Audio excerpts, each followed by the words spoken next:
Auzubillahiminash-shaytanir-rajim. Bismillahir-rahmanir-rahim. Assalamu alaikum warahmatullahi wabarakatuh. Dear students, we have discussed the various aspects of photosynthesis. Now we will take up the factors affecting photosynthesis. The rate of photosynthesis is very important in determining the yield of plants, including crop plants. The rate of photosynthesis, it is very important in determining the yield of the plants, and yield of the plants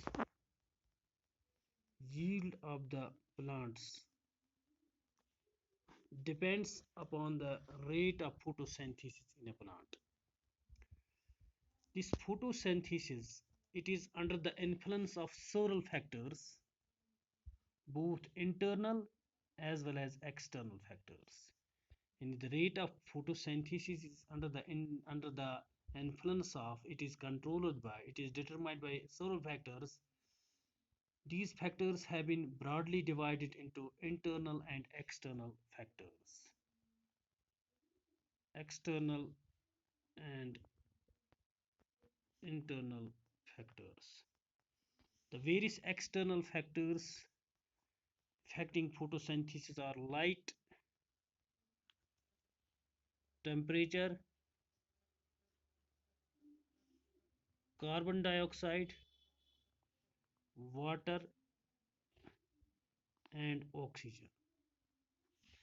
These are some important external factors which affect the rate of photosynthesis, that is light, temperature, carbon dioxide, water, and oxygen. Now the various internal factors that influence the rate of photosynthesis are number, size, age, and orientation of leaves. Number, size, age, and orientation of leaves, mesophyll cells and chloroplasts, mesophyll cells and chloroplasts, mesophyll cells and chloroplasts. Also the main factor, that is chlorophyll content, chlorophyll content, chlorophyll content, that is, or we can see amount of chlorophyll, and it is also affected by internal carbon dioxide concentration. Internal carbon dioxide concentration. The plant or the internal factors are in turn dependent on the genetic genetic predisposition and growth of the plant. And in short, we can say that the rate of photosynthesis, it is controlled by, it depends upon many factors. These factors have been broadly divided into two categories: external factors and internal factors. The various external factors which affect the rate of photosynthesis are light, temperature, carbon dioxide, water, and oxygen. And the various internal factors are number, size, age, and orientation of leaves, mesophyll cells and chloroplasts, chlorophyll content or amount of chlorophyll, and internal carbon dioxide concentration. Now we will take up the first factor, that is light. The effect light is a very important factor for photosynthesis, and this light effect of light on photosynthesis is threefold. It is threefold. That is, it is affected by intensity, quality, and duration. Quality and duration of light. And photosynthesis is affected by three factors of light, that is intensity of light, quality of light, and duration of light. Generally the light intensity up to 2500 to 3000 foot candles gives maximum photosynthesis. Need light intensity up to 2500 to 3000 foot candles gives maximum photosynthesis, and beyond which its rate decreases due to photooxidation of chloroplasts. When the intensity of light goes beyond 3000, its rate, that is photosynthetic rate, decreases due to photooxidation of chloroplasts. Photooxidation of chloroplasts takes place when the light intensity increases beyond 3000 foot candles. And maximum photosynthesis occurs in red followed by blue light. Any maximum photosynthesis occurs in red light followed by blue light. The duration of light has little effect on photosynthesis. It has little effect on photosynthesis. And we have seen three factors, that is intensity, quality, and duration. So far as intensity is concerned, 25,000 to 300 foot candles represents the light intensity at which maximum photosynthesis takes place, and beyond which rate of photosynthesis decreases due to photooxidation of chloroplasts. Maximum photosynthesis occurs in red and blue light, that is maximum takes place in red followed by blue light, and minimum takes place in green light. The duration of light has little effect on photosynthesis. The intensity of light at which further increase is not followed by increase in carbon dioxide uptake is called a light saturation point. Light saturation point. The intensity of light at which further increase is not followed by increase in carbon dioxide uptake is called a light saturation point.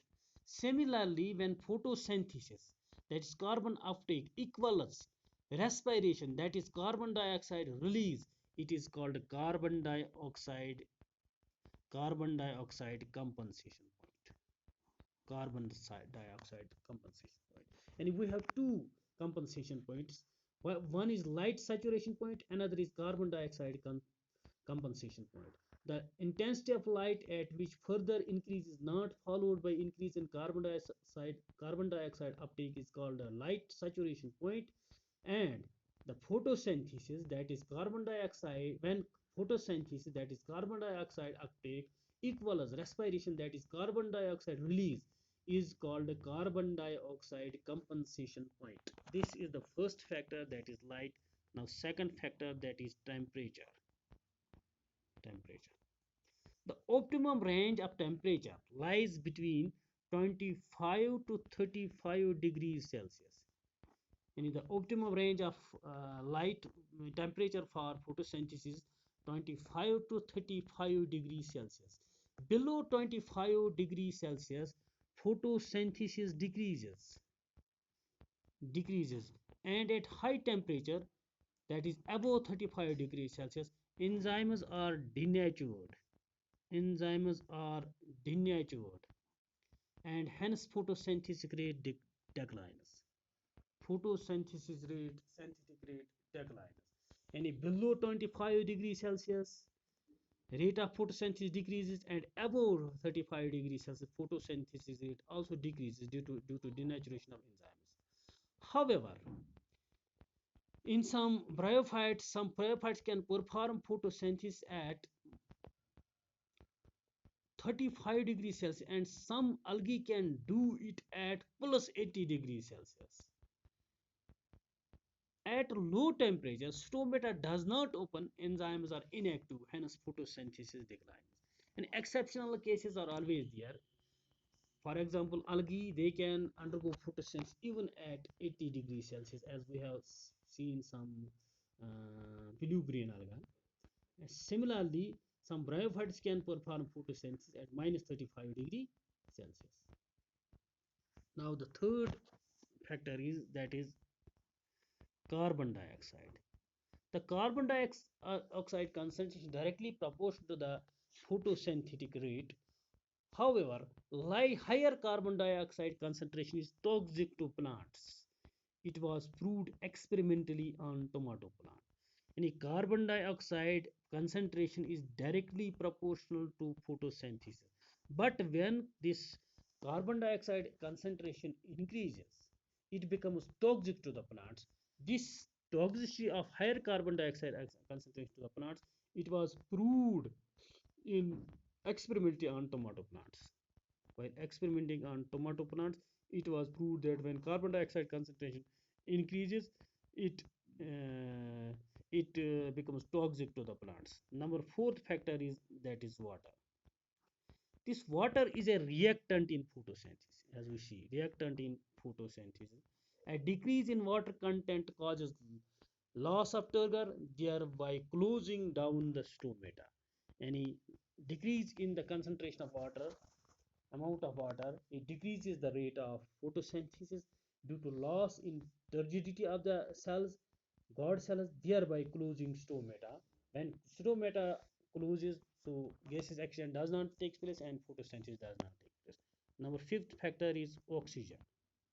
Oxygen. An increase in oxygen concentration. An increase in oxygen concentration decreases photosynthesis, and the phenomenon is called as Warburg effect. Warburg effect. When oxygen concentration increases, it decreases the rate of photosynthesis. This effect is called Warburg effect.